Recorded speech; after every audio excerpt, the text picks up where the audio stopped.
I love Alex Jones to a degree, but man, he gets really into it. It's really hard to defend some of the stuff he says. It's not that I don't believe some of the stuff he says. It's just that, well, no, I don't believe it all. But one of the issues is he's intentionally hyperbolic, which makes what he says sound crazier than it really is.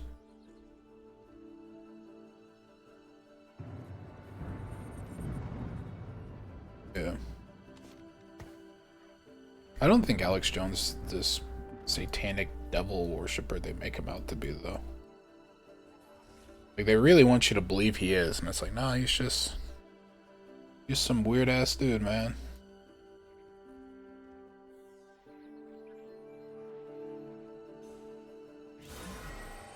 But he's nowhere near as bad as he's portrayed.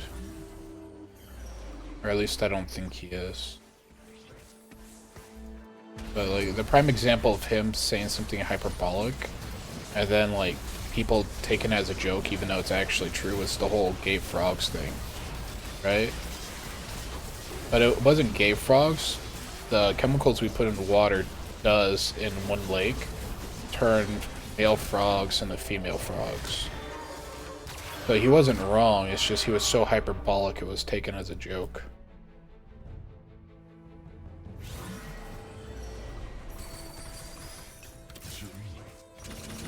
He's just a bone broth salesman. He's very dedicated to his craft. But yeah, so it's like he gets worse press than he actually deserves in my opinion, but you know, you can't control the way people treat things. Everything's so volatile nowadays with like the way everyone treats everyone and shit.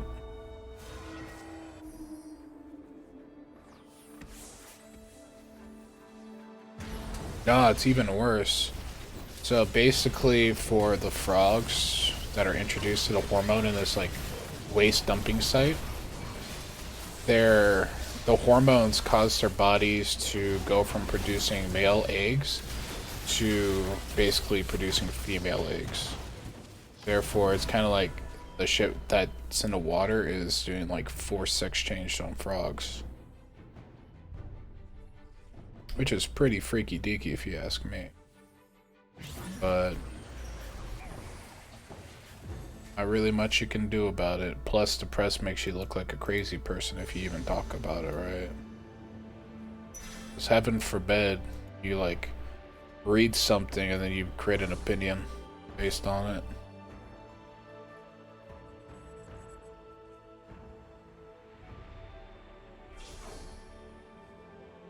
Like, we're gonna find out all those Tasmanian devils in Australia that got mouth cancer that scientists couldn't explain. You're just gonna find out they were introduced to a chemical in the food. Like, wow, who could have ever guessed? Not me.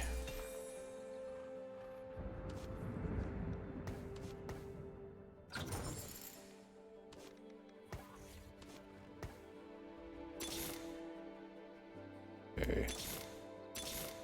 Find a Jarvan. Jarvan, that's tight.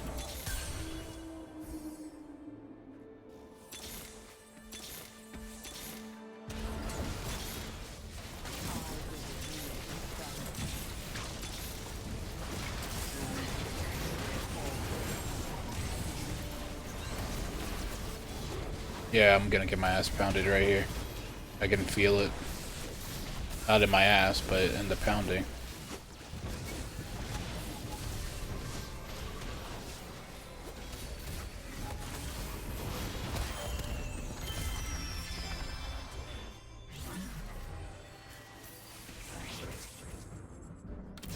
Oh yeah, the good old lab leak. Then it turned out to be extremely true.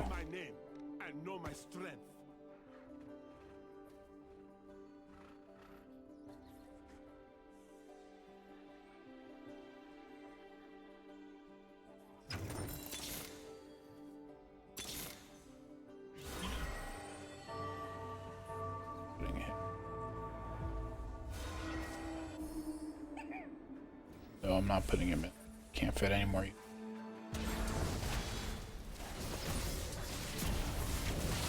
Yeah, dude, that's fucking sick, though. Like, I understand. Like, a part of me strong, like, I'm a very distrusting person, so conspiracy theories really do, like, hit a good spot in my soul. But I really love it when these people that are like, we're not evil guys. And then they picked a logo for an evil company. It's like, man, dude. You guys are just wild. You guys are just over here dropping foreshadowing for the hell of it.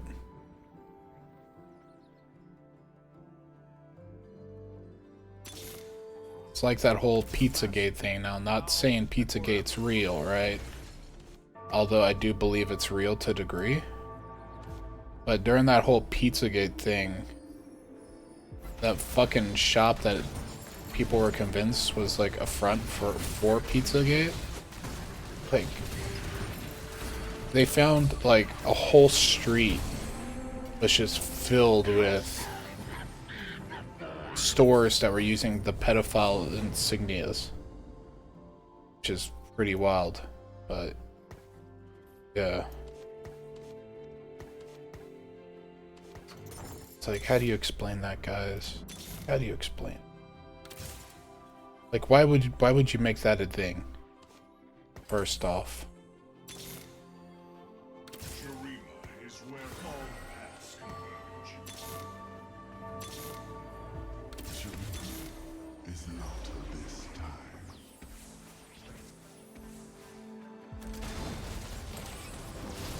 Like, who the fuck was the one that decided, you know what? We're making this our pedophile insignia, boys. Now I'll teach them. Why?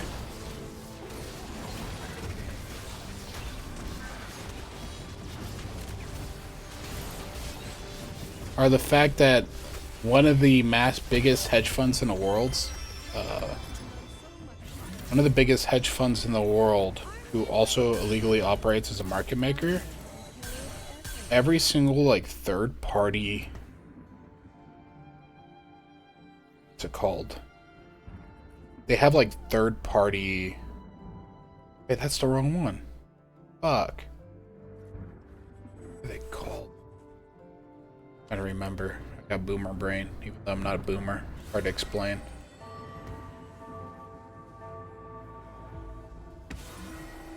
Every single like branch out company they have, is like a name for their current company.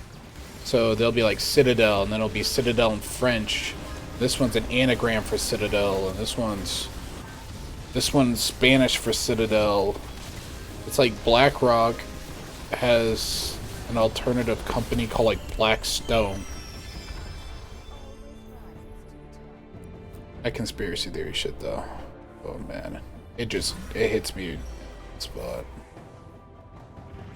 But that's also because either I'm slightly crazy, or there is shit going on in the world where people are just very upfront about what they're doing and they just don't give a fuck.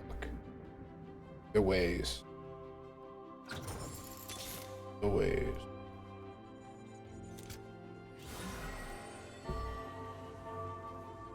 Also, it's like COVID, right? So, COVID, before it was publicly announced in the US, I was working in a call center with a heavy Indian population, and they just got back from their Christmas vacation. Like, India does Christmas a little bit different. They have a lot of tourism, especially from China. And there was a mysterious illness going around. Not just the office, but like, just generally when they went over to their home country, there was an illness going around like 2 months before it was publicly announced. But it was also like Reddit. There's people reporting mysterious illness in Taiwan before it was publicly announced in the US too. Now it's probably just a coincidence because coincidences happen a lot, but there's a good chance. very good chance that like COVID was being spread massively way before it was publicly talked about.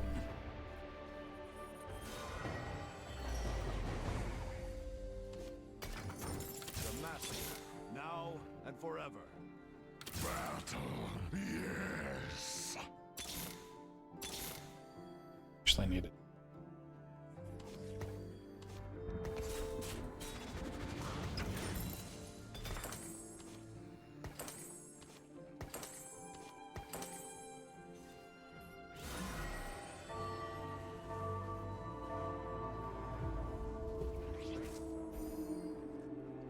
Yeah. No, it was way more widespread than it was being talked about. It was being reported months ahead of time in Taiwan. Like, there's all these Taiwanese doctors reporting it. There was, like, people whistleblowing about it, and then they would just disappear. But that's just coincidences. That shit doesn't happen in real life. People don't just disappear once they come out with information. Especially not in the US. Now, I'm not gonna say who it is because of how, like, spooky it gets. But there's an actor where every single time someone talked about the fact that he, like, that he had connections in weird ways to certain people, and that he has accusations that got settled out of court. The dude that was talking about it was committed suicide but killed himself by like throwing himself off a highway right after doing a video where he had to explain how he's crazy and gonna commit suicide. You can hear someone like yelling at him in the background. Yeah, there's the doctor. There's the banker that he got ruled a suicide. He got caught with like a fucking 2 bullet shots to the back of the head, a shotgun blast to his stomach that happened after he hung himself. Because I think the best time to shoot your guts out is right after you hang yourself. You don't do it before because you won't have enough strength to actually hang yourself. Because this is modern America, not medieval Europe. Hanging yourself is quite difficult.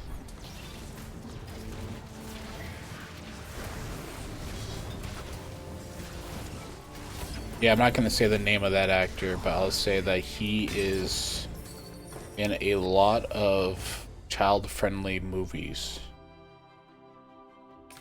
Being this super child-friendly actor. It's almost scary how child-friendly he is. It's almost like he's not actually child-friendly. Or he's a different kind of friendly. Shurima is not of this time. Yeah, dude, he's the most dedicated person to dying ever.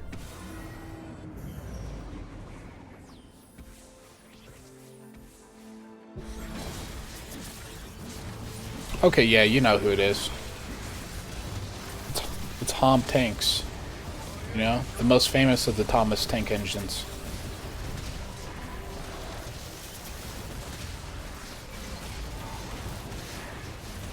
And it starts to make more sense when you look into, like, narcissistic behavior and the way that they want to portray themselves in a good light by, like, always putting themselves in positions to look like they're good. Then you start connecting some dots and you're like, oh shit, the guy is a child rapist. Fuck. Yeah, you gotta be careful of that Tom Tanks. You know, famous for his movie Soy Tory. I don't know. Oh yeah, there's always this chorus bump. It's really not a good joke for the movie Sal. I mean, there's that movie too. I saw Shane Gillis talk about, like, he was in this movie where, like, he was the only World War II ship captain that was accepting of blacks. Tom Hanks. Really made me proud to be an American.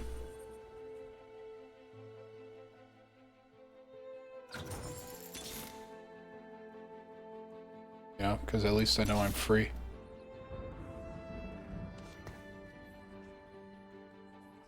I mean, then look at Kevin Spacey. Right? Kevin Spacey was supposed to be in court for rape, and every single one of his accusers died. Every single one of them.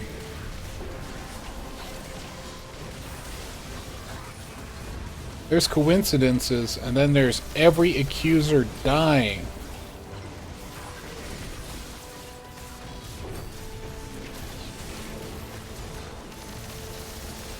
Oh, I lost. This guy actually made Rek'Sai work. Kill him. Please. Fuck.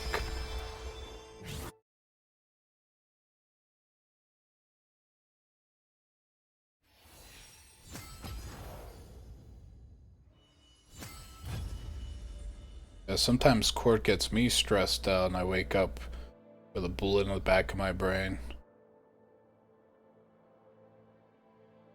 It's even weirder because he did the TV show House of Cards, which was a political version of his just everyday life, right?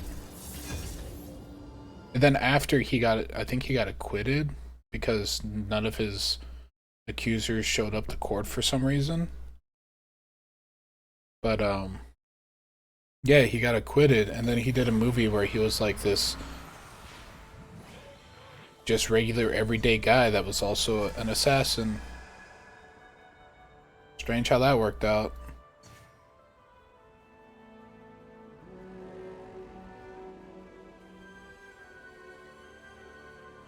I think Ricky Gervais, he did it best though. Where he basically just outed all of Hollywood. Right? Dude went on stage, just made fun of them. They would boo him, and then he was like, hey, look, you're the guys that didn't turn on Harvey Weinstein, not me. You're the bad people.